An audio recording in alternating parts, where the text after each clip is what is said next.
الحمدللہ رب العالمین والعاقبۃ للمتقین والصلاة والسلام علی سید الانبیاء والمرسلین اما بعد فاعوذ باللہ من الشیطان الرجیم بسم اللہ الرحمن الرحیم۔ السلام علیکم ورحمۃ اللہ وبرکاتہ۔ میرا نام حافظ مقبول احمد ہے۔ Real life with Quran YouTube channel کے ذریعے آپ احباب کے خدمت میں حاضر ہوں۔ آج کے اس لیسن نمبر 5 میں جو چیز میں آپ کو سکھانے والا ہوں وہ ہے 2 زبر 2 زیر اور 2 پیش۔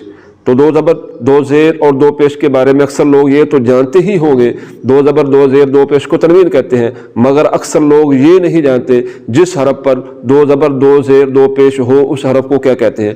تو آج کے اس لیسن میں میں آپ کو یہ سکھاؤں گا، اور اس کے ساتھ ساتھ جو سب سے اہم ہے وہ ہے تنوین کی تعریف۔ تو تنوین کی تعریف میں آپ کو آج کے اس لیسن میں سکھاؤں گا۔ تنوین کو پڑھتے ہوئے جو نون کی آواز نکلتی ہے اس کے بارے میں آپ کو بتاؤں گا، تنوین کو پڑھنے کا طریقہ بتاؤں گا، اور 2 زبروں کے ساتھ کسی جگہ پر الف لکھا آتا ہے اور کسی جگہ پر یا لکھا آتا ہے، تو میں آپ کو بتاؤں گا کہ ان کو کس طرح پڑھنا ہے۔ تو آج کے اس لیسن نمبر 5 میں یہی چیزیں میں آپ کو سکھانے والا ہوں۔ تو آپ نے اس لیسن نمبر 5 کو شروع سے لے کر آخر تک دیکھنا ہے، اور میں آپ کو اس بات کا یقین دلاتا ہوں کہ اس لیسن کو دیکھنے سے یقیناً آپ کو کچھ نہ کچھ فائدہ ضرور ہوگا، کچھ نہ کچھ چیز آپ کو سیکھنے کو ضرور ملے گی۔ اور سورہ اخلاص کی مثال بھی میں آپ کو دوں گا، قل هو اللہ احد اللہ الصمد۔ اکثر لوگ اس طرح پڑھتے ہیں، قل حضرات کو آپ نے سنا ہوگا، تو اس کی وضاحت بھی آج کی اس ویڈیو میں تنوین کے ذریعے ہی میں کرنے والا ہوں۔ تو اس لیے میں کہتا ہوں کہ یہ ویڈیو بہت ہی اہم اور بہت ہی خاص ہے۔ اس ویڈیو کو آپ آسان نہ سمجھیں۔ اس لیسن نمبر 5 میں کچھ چیزیں ایسی ہیں جن کے بارے میں شاید آپ کو پہلے سے معلومات نہ ہو، جو کہ اس ویڈیو کے ذریعے آپ کو ملنے والی ہیں۔ تو اس لیسن نمبر 5 کو آپ نے شروع سے لے کر آخر تک دیکھنا ہے۔ تو سب سے پہلے آتے ہیں تنوین کی علامتوں کی طرف کہ تنوین کی علامتیں کون کون سی ہیں۔ تو یہ دیکھیے، جو آپ کو 2 لائنیں اوپر نظر آ رہی ہیں یہ 2 زبریں ہیں، اور یہ 2 لائنیں جو آپ کو نیچے نظر آ رہی ہیں یہ 2 زیریں ہیں،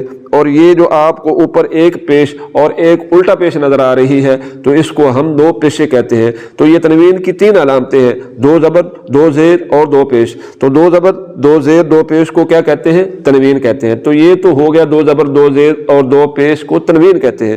اب آگے بڑھیں کہ 2 زبر 2 زیر اور 2 پیش جس حرف پر ہو اس حرف کو کیا کہتے ہیں۔ تو یہ دیکھیں، یہاں پر آپ کو تا کے اوپر 2 زبریں نظر آ رہی ہیں، تو اب ہم تا کو کیا کہیں گے؟ تا منون۔ کیا کہیں گے ہم؟ تا منون، یعنی کہ جس حرف پر 2 زبریں 2 زیریں یا 2 پیشے ہو اس حرف کو ہم منون کہتے ہیں، جس طرح کہ یہ آپ کو نظر آ رہا ہے منون۔ کیا لفظ ہے؟ منون۔ تو اب یہ جتنے بھی حروف آپ کو نظر آ رہے ہیں یہ تمام کے تمام حروف منون ہیں، یعنی کہ ان تمام حرفوں میں کسی نہ کسی حرف پر آپ کو 2 زبریں یا 2 زیریں یا 2 پیشیں نظر آئیں گی۔ تو یہ تمام حروف جتنے بھی ہیں ہم ان تمام حرفوں کو کیا کہیں گے؟ منون۔ تو اب یہ تا بھی منون ہے، یہ زا بھی منون ہے، اس پہ 2 پیشیں آ گئی، یہ سا بھی منون ہے، اس پر 2 زبریں آ گئی۔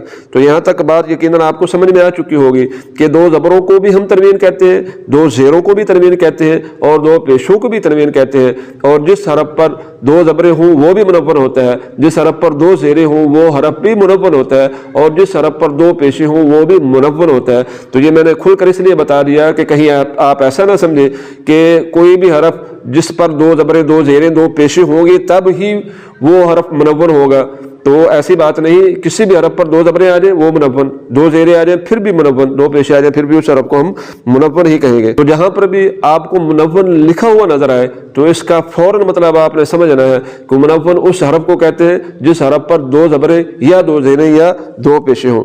تو اب ہم سیکھتے ہیں کہ 2 زبروں کے ساتھ الف آ جائے تو اس کو کس طرح پڑھنا ہے، یا 2 زبروں کے ساتھ یا آ جائے تو اس کو کس طرح پڑھنا ہے۔ تو یہاں پر یہ دیکھیں، یہ تا کے اوپر 2 زبریں اور اس کے ساتھ الف لکھا ہوا ہے، تو اس کو ہم نے تا 2 زبر تن پڑھنا ہے۔ اصل کس طرح پڑھنا ہے اس کو؟ تا 2 زبر تن۔ تو بعض لوگ اس کو پڑھتے ہیں تا الف 2 زبر تن، تو تا الف 2 زبر تن یہ پڑھنا غلط ہے۔ تا الف 2 زبر تن نہیں پڑھنا بلکہ تا 2 زبر تن پڑھنا ہے۔ 2 زبروں کے ساتھ الف لکھا ہوا آئے تو اس الف کو نہیں پڑھنا۔ اسی طرح یہاں پر یہ دیکھیں، دال 2 زبر دن، اصل لفظ ہے دال 2 زبر دن، تو اس کے ساتھ بھی یا لکھا ہوا نظر آ رہا ہے، تو یا کو آپ نے نہیں پڑھنا، دال یا 2 زبر دن پڑھنا یہ غلط ہے۔ دال یا 2 زبر دن نہیں پڑھنا بلکہ اس کو دال 2 زبر دن ہی پڑھنا ہے۔ تو یہ ہو گیا 2 زبروں کے ساتھ الف اور یا آ جائے تو اس کو کس طرح پڑھنا ہے۔ تو اب بڑھتے ہیں آگے تنوین کی تعریف کی طرف۔ تو میں آپ کو یہ بتا دوں کہ تنوین کی تعریف یہ ہے، تنوین نون ساکن ہے جو کلمہ کے آخر میں آتا ہے، اس لیے تنوین کے بعد نون ساکن کی طرح ہوتی ہے۔ تو یہاں پر یہ 3 چیزیں میں نے آپ کو بتائی۔ نمبر 1 کیا؟ کہ تنوین نون ساکن ہے. کیا ہے؟ تنوین نون ساکن ہے. اور دوسرے نمبر پر یہ بتایا کہ جو کلمہ کے آخر میں آتا ہے. ٹھیک ہو گیا؟ تو کیا ہوتا ہے؟ یہ کلمہ کے آخر میں آتا ہے. اور تیسرے نمبر پر اس کی آواز کس کی طرح ہوتی ہے؟ نون ساکن کی طرح ہوتی ہے. اس کی آواز نون ساکن کی طرح ہوتی ہے. یہ تین چیزیں ہیں.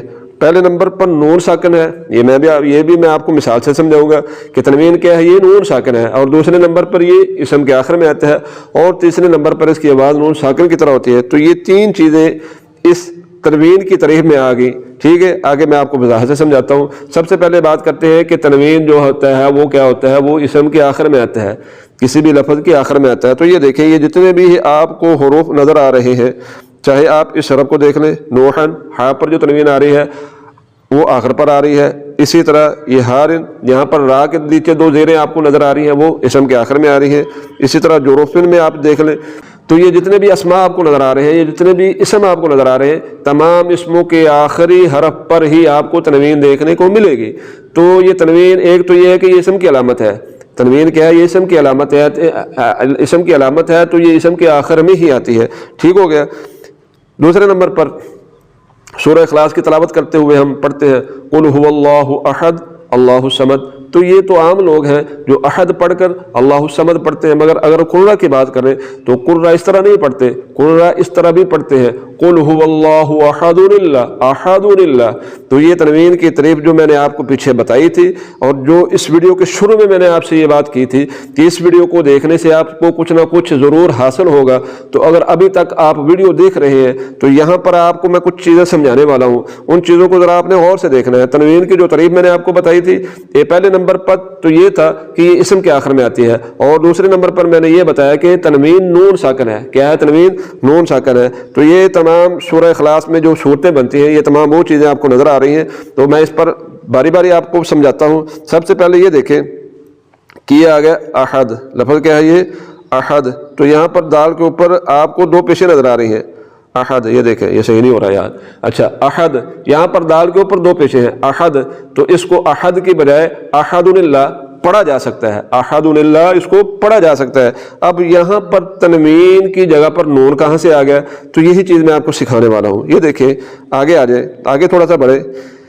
تو احد، یہاں پر دال کے اوپر دو پیشیں ہیں. یہ احد اصل میں کیا تھا؟ دال دو پیش دن کی بجائے یہ دال نون پیش دن تھا. جس طرح کہ یہ لفظ آپ کو نیچے نظر آ رہا ہے، یہ دیکھیں، یہ دال نون پیش دن. تو دال دو پیش دن اصل میں کیا تھا؟ دال نون پیش دن. تو یہاں پر ہم نے کیا کیا؟ دال نون پیش دن، یہ جو نون آ رہا تھا اس نون کو ختم کر دیا. یہ نون کون سا تھا؟ یہ یاد رکھیں کہ یہ نون جو ہے یہ نون تنوین ہے. یہ کون سا نون ہے؟ یہ نون تنوین ہے. تو یہاں پر دن میں جو نون آپ کو نظر آ رہا ہے یہ نون تنوین ہے. تو یاد رکھیں نون ساکن اور نون تنوین میں فرق ہے. ان میں چار اعتبار سے فرق ہے. انشاءاللہ العزیز وہ کسی الگ ویڈیو میں آپ کو سمجھاؤں گا کہ ان میں کس اعتبار سے فرق ہے. تو یہاں پر جو ہم بات کر رہے ہیں تنوین کی، یہ تنوین اسم کی علامت ہے. یہ نون جو نون ساکن ہے جو کہ تنوین کا نون ہے، یہ نون ساکن جو ہے یہ اسم کی علامت ہے. تو ہم اسم کی بات کر رہے ہیں. تو یہاں پر دال دو پیش دن کی بجائے اصل میں کیا تھا؟ دال نون پیش دن. اصل میں کیا تھا؟ دال نون پیش دن. تو یہ جو نون آپ کو نظر آ رہا ہے یہ نون کون سا ہے؟ یہ نون تنوین ہے. تو اب ہم نے کیا کیا؟ یہاں پر نون تنوین کو ہم نے حذف کر دیا. اس نون تنوین کو ہم نے ختم کر دیا. اس نون تنوین کو ختم کر کر اس کی جگہ پر ہم دو پیشیں لے آئے. تو دو پیشوں کے ساتھ اس کو پڑھے یا نون ساکن کے ساتھ پڑھے، آواز اس کی ایک ہی طرح نکلے گی. دال دو پیش دن اور دال نون پیش دن. ہے آواز میں کوئی فرق؟ بالکل کوئی فرق نہیں. تو یہ دونوں لفظ ایک ہی طرح پڑھے جا رہے ہیں، چاہے اس کو نون ساکن کے ساتھ پڑھے چاہے اس کو تنوین کے ساتھ پڑھے. تو یہ بات ہوگی اپنا تنوین کی تعریف کی کہ تنوین میں کیا تھا؟ تنوین نون ساکن ہے. تو یہ والا نون ساکن ہے جو میں نے آپ کو بتایا تھا، تنوین نون ساکن ہے. یہ دیکھیں تنوین نون ساکن ہے. اب پوری تعریف میں آپ کو سمجھاتا ہوں کہ ہم نے یہ پڑھا تھا تنوین نون ساکن ہے، تو یہ والا نون ساکن آ گیا. ٹھیک ہو گیا. اور اسم کے آخر میں آتا ہے. تو یہاں پر احدن، یہاں پر احد لفظ جو ہے اس کی دال پر جو آخر میں تنوین آ رہی ہے یہ آخر پر ہی آ رہی ہے. تو ایک تو یہ ہو گیا تنوین نون ساکن ہے، دوسرا کلمے آخر میں آتا ہے، اور تیسرے نمبر پر اس کی آواز نون ساکن کی طرح ہوتی ہے. تو یہ دیکھیں تنوین کی آواز، یہ جو دال دو پیش دن تھا تو اس کی آواز نون ساکن کی طرح تو نہیں کر رہی ہے. دال دو پیش دن کی بجائے اس کو اگر دال نون پیش دن پڑھیں گے تو پھر یہی تو میں بتا رہا ہوں آپ کو کہ تنوین نون ساکن ہے جو کلمہ کے آخر میں آتا ہے، اس لیے تنوین کی آواز نون ساکن کی طرح ہوتی ہے. تو یقیناً بات آپ کو سمجھ میں آ چکی ہو. تو میں نے اپنی طرف طرف سے پوری کوشش کی ہے کہ آسانی کے ساتھ آپ کو سمجھا سکوں۔ اب میں کہاں تک کامیاب ہو سکا ہوں اور آپ نے کہاں تک سمجھا ہے یہ تو آپ کو ہی معلوم ہوگا۔ تو میں نے پوری کوشش کی ہے کہ تنوین کی طریف آپ کو اچھے طریقے سے مثالوں کے ذریعے سمجھاؤں۔ تنوین نون ساکن ہے، ٹھیک ہو گیا، یہ نون ساکن جو آپ کو نظر آ رہا ہے تنوین نون ساکن ہے، کلمہ کے آخر میں آتا ہے، بالکل آخر میں آ رہا ہے، اس لیے تنوین کے بعد نون ساکن کی طرح ہوتی ہے، تو یہ جو تنوین ہے اس کے بعد نون ساکن کی طرح ہی نکل رہی ہے۔ تو یہاں تک یہ بات کلیئر ہوگی۔ اب ہم پڑھتے ہیں قل هو اللہ احد اللہ الصمد، اس طرح اگر پڑھیں گے تو پھر سانس لے کر پڑھیں گے، اور اگر اس کو نون کے ساتھ پڑھنا ہے، تنوین کا جو نون تھا یہاں پر جو تنوین آپ کو نظر آ رہی تھی یہ دال دو پیش دن، جو کہ میں نے آپ کو بتایا کہ اصل میں یہ دال نون پیش دن تھا، تو وہاں پر کیونکہ نون نظر نہیں آ رہا تھا وہاں ہم نے تنوین کے ساتھ پڑھا تھا، تو یہاں پر یہ نون نظر آ رہا ہے، تو احد یہاں پر یہ کیا ہو جائے گا، یہ نون ظاہر ہو جائے گا، ٹھیک ہو گیا، تو یہاں پر یہ بڑا نون ظاہر ہو گیا، تو اب یہ احد دال نون پیش دن بن گیا۔ تو یہاں پر آپ کو جو نون ساکن پر اپنا جزم نظر آ رہی ہے، اس جزم کو ختم کر کے عربی کا ایک قاعدہ ہے الساکن اذا حرک حرک بالکسر، کہ ساکن کو جب کوئی حرکت دیتے ہیں تو اس کو کسرہ دیتے ہیں، یعنی کہ زیر دیتے ہیں۔ اب ساکن کسی کہتے ہیں، ساکن بھئی اس حرف کو کہتے ہیں جس حرف پر جزم ہو، تو یہاں پر آپ دیکھ لیں کہ نون کے اوپر جزم ہے، تو نون کے اوپر جزم ہے، اس لیے میں آپ کو بار بار نون ساکن کہہ رہا ہوں۔